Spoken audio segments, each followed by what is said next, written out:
Ever been in a situation where you know you're just not being told the truth? Better yet, have you ever lied to someone? Let's face it, we've all done it. In fact, experts say that you are lied to ranging anywhere from 10 to 200 times per day. And you will lie to your spouse at least one out of every 10 interactions that you have with them. So, you think that you've got what it takes to spot a liar and determine when someone is lying to you? Well, think again.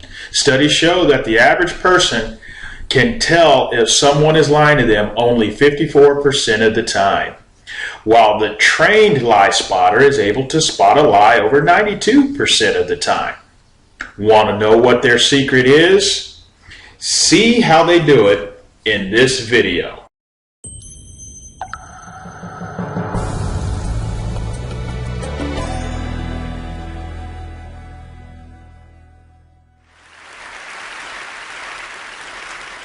Okay, now I don't want to alarm anybody in this room, but it's just come to my attention that the person to your right is a liar.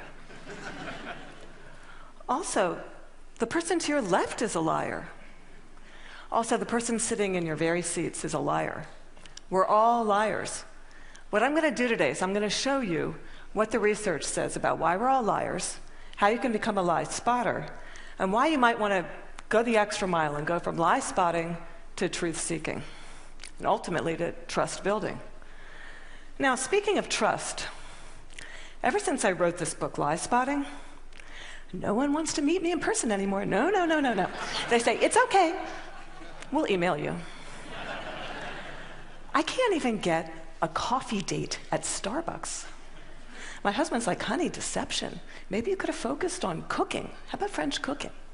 So before we get started, what I'm going to do is I'm going to clarify my goal for you, which is not to teach a game of gotcha. Lie spotters aren't those nitpicky kids, those kids in the back of the room that are shouting, gotcha, gotcha. Your eyebrow twitched. You flared your nostril. I watched that TV show, Lie to Me. I know you're lying. No. Lie spotters are armed with scientific knowledge of how to spot deception. They use it to get to the truth.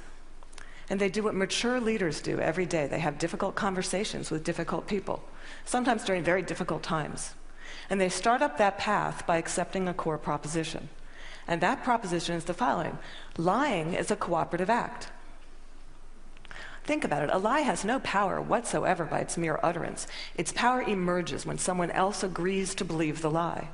So I know it may sound like tough love, but look, if at some point you got lied to, it's because you agreed to get lied to. Truth number one about lying. Lying's a cooperative act. Now, not all lies are harmful.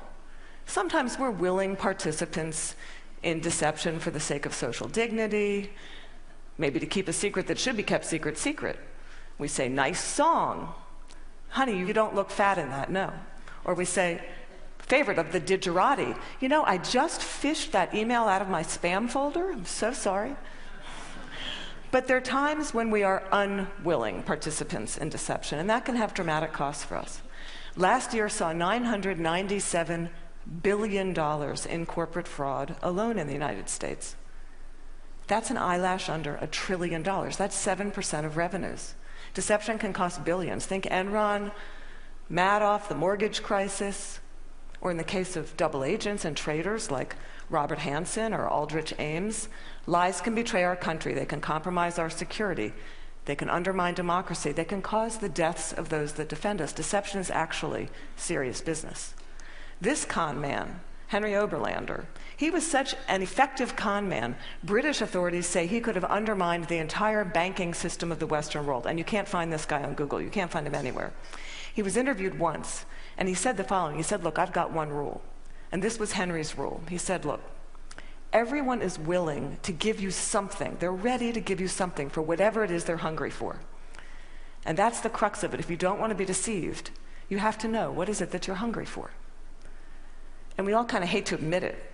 You know, we kind of wish we were better husbands, better wives, smarter, more powerful, taller, richer. The list goes on. Lying is an attempt to bridge that gap, to connect our wishes and our fantasies about who we wish we were, how we wish we could be, with what we're really like. And boy, are we willing to fill in those gaps in our lives with lies. On a given day, studies show that you may be lied to anywhere from 10 to 200 times. Now, granted, many of those are white lies. But in another study, it showed that strangers lied 3 times within the first 10 minutes of meeting each other. Now, when we first hear this data, we recoil. We can't believe how prevalent lying is. We're essentially against lying. But if you look more closely, the plot actually thickens. We lie more to strangers than we lie to coworkers. Extroverts lie more than introverts. Men lie 8 times more about themselves than they do other people. Women lie more to protect other people. If you're in an average married couple, you're going to lie to your spouse in 1 out of every 10 interactions. Now, you may think that's bad. If you're unmarried, that number drops to 3. Lying's complex. It's woven into the fabric of our daily and our business lives. We're deeply ambivalent about the truth. We parse it out on an as-needed basis, sometimes for very, very good reasons, and other times just because we don't understand the gaps in our lives. That's truth number 2 about lying. We're against lying, but we're covertly for it in ways that our society has sanctioned for centuries and centuries and centuries. It's as old as breathing. It's part of our culture. It's part of our history. Think Dante, Shakespeare, the Bible, news of the world. Lying has evolutionary value to us as a species. Researchers have long known that the more intelligent the species, the larger the neocortex, the more likely it is to be deceptive. Now, you might remember Coco. Does anybody here remember Coco the gorilla, who was taught sign language? Coco was taught to communicate via sign language. Here's Coco with her kitten. It's her cute little fluffy pet kitten. Coco once blamed her pet kitten for ripping a sink out of the wall. We're hardwired to become leaders of the pack. It starts really, really early. How early? Well, babies will fake a cry, pause, wait to see who's coming, and then go right back to crying. 1-year-olds learn concealment. 2-year-olds bluff. 5-year-olds lie outright. They manipulate via flattery. 9-year-olds, masters of the cover-up. By the time you enter college, you're going to lie to your mom in 1 out of every 5 interactions. By the time we enter this work world, and we're breadwinners, we enter a world that is just cluttered with spam, fake digital friends, partisan media, ingenious identity thieves, world-class Ponzi schemers, a deception epidemic. In short, what one author calls a post-truth society. It's been very confusing for a long time now. What do? Well, there's steps we can take to navigate our way through the morass. Trained lie spotters get to the truth 90% of the time. The rest of us, we're only 54% accurate. Why is it so easy to learn? Well, they're good liars and they're bad liars. They're no real original liars. We all make the same mistakes. We all use the same techniques. So what I'm going to do is I'm going to show you 2 patterns of deception, and then we're going to look at the hot spots and see if we can find them ourselves. We're going to start with speech. I want you to listen to me. I'm going to say this again. I did not have sexual relations with that woman, Miss Lewinsky. I never told anybody to lie, not a single time, never. These allegations are false, and I need to go back to work for the American people. Thank you. Okay, what were the telltale signs? Well, first we heard what's known as a non-contracted denial. Studies show that people who are overdetermined in their denial will resort to formal rather than informal language. We also heard distancing language, that woman. We know that liars will unconsciously distance themselves from their subject using language as their tool. Now, if Bill Clinton had said, well, to tell you the truth, or Richard Nixon's favorite, in all candor, he would have been a dead giveaway for any lie spotter that knows that qualifying language, as it's called, qualifying language like that, further discredits the subject. Now, if he had repeated the question in its entirety, or if he had peppered his account with a little too much detail, and we're all really glad he didn't do that, he would have further discredited himself. Freud had it right. Freud said, look, there's much more to it than speech. No mortal can keep a secret. If his lips are silent, he chatters with his fingertips, and we all do it. No matter how powerful you are, we all chatter with our fingertips. I'm going to show you Dominique Strauss-Kahn with Obama, who's chattering with his fingertips. Now, this brings us to our next pattern, which is body language. With body language, here's what you got to do. You really got to just throw your assumptions out the door. Let the science temper your knowledge a little bit. Because we think liars fidget all the time. Well, guess what? They're known to freeze their upper bodies when they're lying. We think liars won't look in the eyes. Well, guess what? They look you in the eyes a little too much just to compensate for that myth. We think warmth and smiles convey honesty, sincerity, but a trained lie spotter can spot a fake smile a mile away. Can you all spot the fake smile here? You can consciously contract the muscles in your cheeks, but the real smile's in the eyes. The crow's feet of the eyes, they cannot be consciously contracted, especially if you overdid the Botox. Don't overdo the Botox. Nobody will think you're honest. Now we're going to look at the hot spots. Can you tell what's happening in a conversation? Can you start to find the hot spots to see the discrepancies between someone's words and someone's actions? Now, I know it seems really obvious, but when you're having a conversation with someone that you suspect of deception, attitude is by far the most overlooked but telling of indicators. An honest person is going to be cooperative. They're going to show they're on your side. They're going to be enthusiastic. They're going to be willing and helpful in getting you to the truth. They're going to be willing to brainstorm, name suspects, provide details. They're going to say, hey, maybe it was those guys in payroll that forged those checks.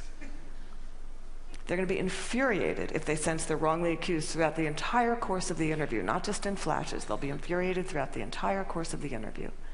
And if you ask someone honest, what should happen to whoever did forge those checks? An honest person is much more likely to recommend strict rather than lenient punishment.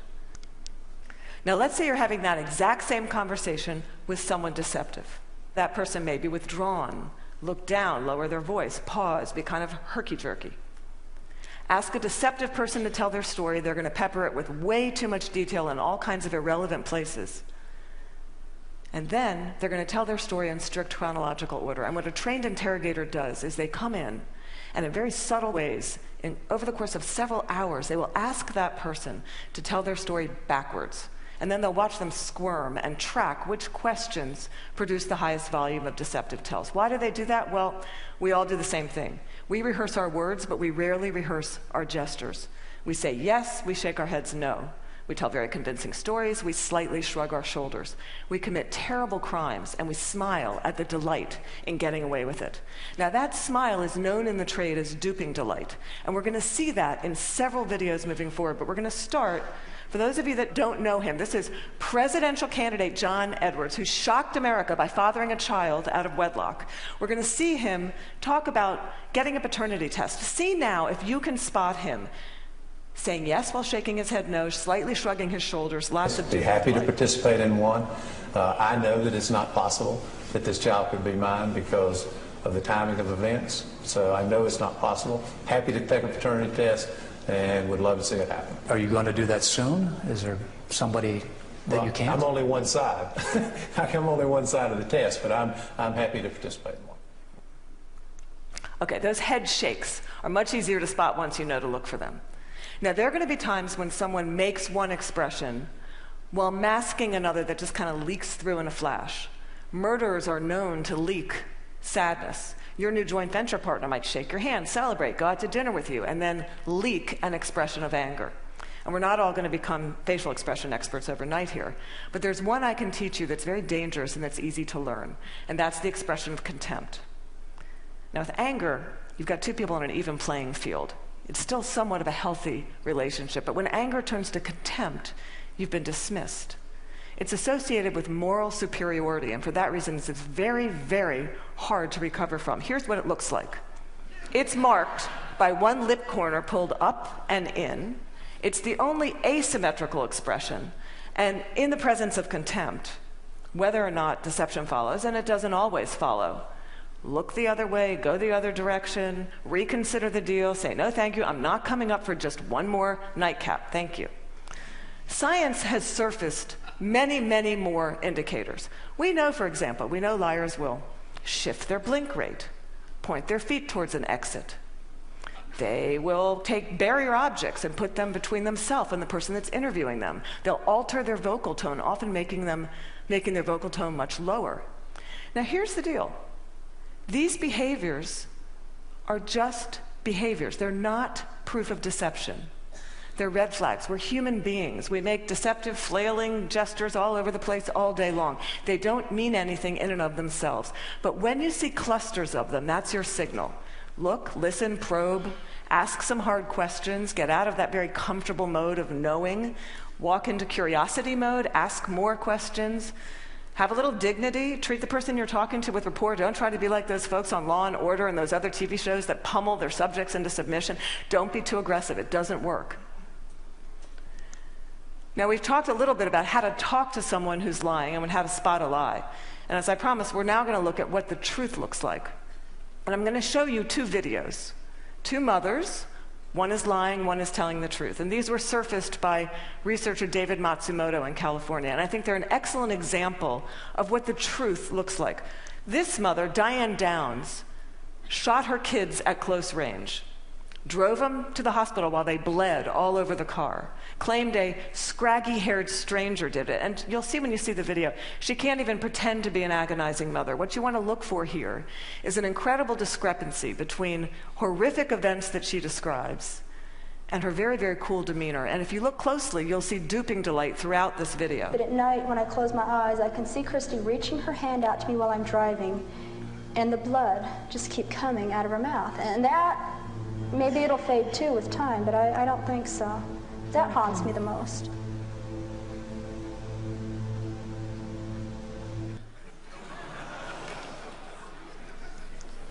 Now I'm going to show you a video of an actual grieving mother, Erin Runyon, confronting her daughter's murderer and torturer in court.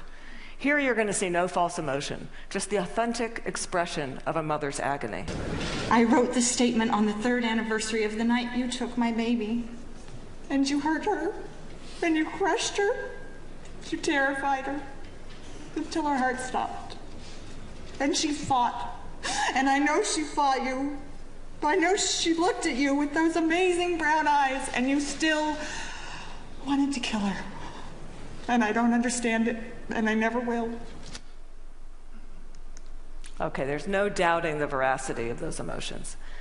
Now, the technology around what the truth looks like is progressing on, the science of it. We know, for example, that we now have specialized eye trackers, infrared brain scans, MRIs that can decode the signals that our bodies send out when we're trying to be deceptive. And these technologies are going to be marketed to all of us as panaceas for deceit. And they will prove incredibly useful someday. But you've got to ask yourself, in the meantime, who do you want on your side of the meeting? Someone who's trained in getting to the truth, or some guy who's going to drag a 400-pound electroencephalogram through the door? Lie spotters rely on human tools. They know, as someone once said, character's who you are in the dark. And what's kind of interesting is that today we have so little darkness. Our world is lit up 24 hours a day. It's transparent, with blogs and social networks broadcasting the buzz of a whole new generation of people that have made a choice to live their lives in public. It's a much more noisy world. So one challenge we have is to remember, oversharing, that's not honesty. Our manic tweeting and texting can blind us to the fact that the subtleties of human decency, character, integrity, that's still what matters. That's always what's going to matter. So in this much noisier world, it might make sense for us to be just a little bit more explicit about our moral code. When you combine the science of recognizing deception with the art of looking, listening, you exempt yourself from collaborating in a lie. You start up that path of being just a little bit more explicit because you signal to everyone around you. You say, hey, my world, our world, it's going to be an honest one. My world is going to be one where truth is strengthened and falsehood is recognized and marginalized. And when you do that, the ground around you starts to shift just a little bit. And that's the truth. Thank you.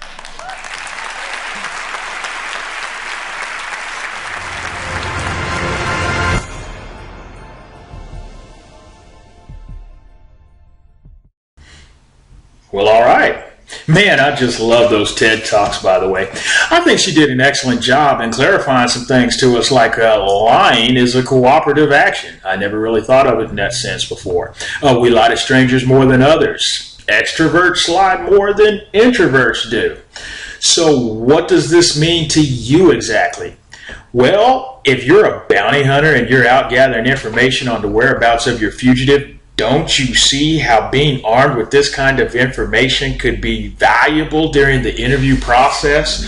Or if you're a bondsman, knowing this up front is going to allow you to ask the right questions when bonding them out, right? Just a couple things I want you to think about. Hopefully you find this information useful for you. If so, leave me a comment and let me know what you think. If not, leave me a comment anyway and let me know what you think, because the only way I can make it better for you is by you giving me your feedback. So I look forward to hearing from you soon, and I'll see you in the next video.